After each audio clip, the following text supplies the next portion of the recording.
Having breakfast with headlines today at his own residence, we have with us former BJP President and senior party leader, Mr. Nitin Gadkari. Sir, first of all, thank you so much for having us here.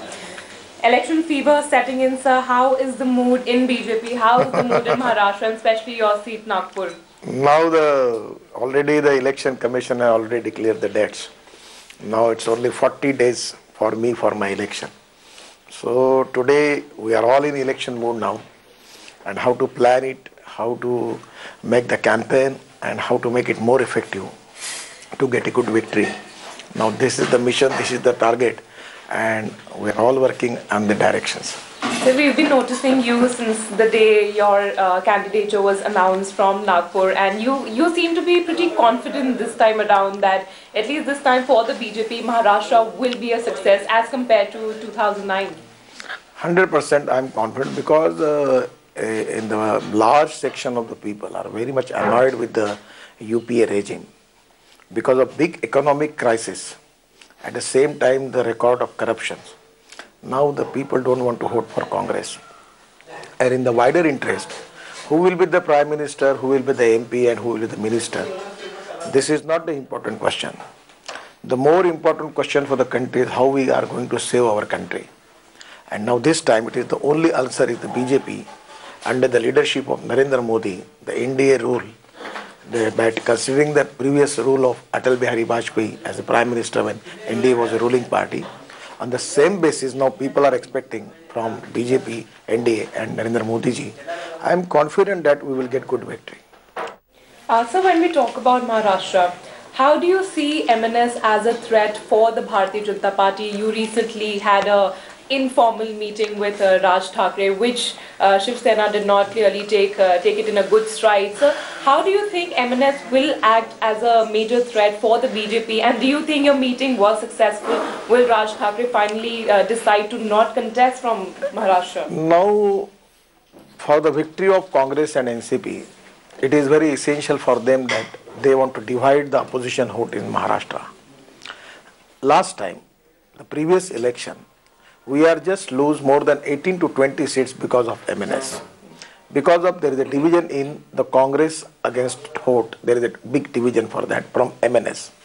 Now this is the time for the country because of economic crisis, security, and many of corruption cases are there. Now the first important thing is to save this country.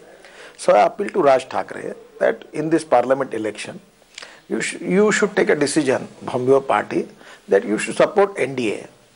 It is also the same time I just request him outside support. Like no, because no question arises about the alliance, because already we have declared our candidates.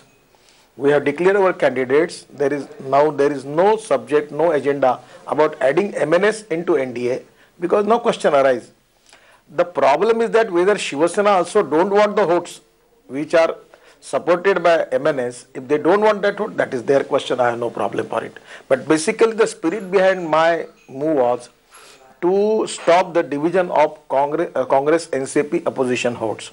So when we talk about BJP, a lot has been spoken about what will happen to the Lok Sabha seats of the senior BJP leaders, whether we talk about Mr. L.K. Advani or we talk about Murli Manohar Joshi. There are a lot of talks about where Mr. Narendra Modi is going to fight the elections from. Will it be Gujarat? Will it be UP? Will it be 2 seats? So is there an internal rift that is happening as far as the senior... First of all, it's a very clear thing that there is no rift in the party. By taking the decision as far as the candidature is concerned, obviously, if one constituency there are 3 candidates, we have to select one. Because one chair cannot accommodate more persons at a time.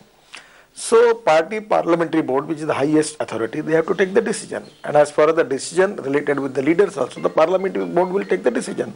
And these are all respectable leaders of the party.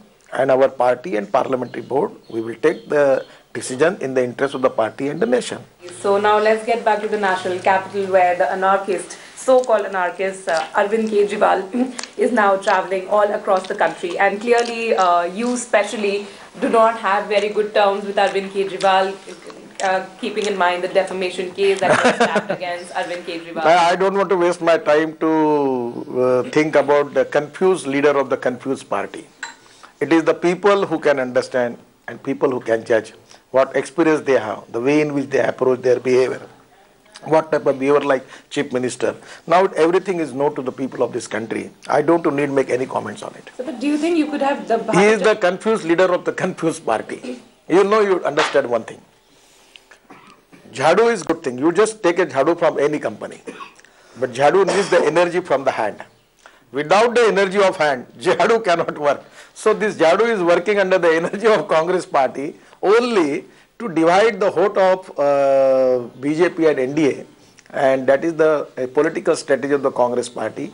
Under that plan, some people are working. So I am not going to consider them seriously. It is a confused party with the confused leaders. Sir, you were in charge for the national capital. Do you think you could have done more in the assembly elections rather than letting Arvind Kejriwal take the power and then within months his government? Sometimes it is the fortune. Just because of 2,500 votes, we just lose 6 assembly seats. It is very, very small votes. Sometimes it happens, but as far as the progress and performance of our party is concerned, compared with 93, we have increased our seats and also increased our votes.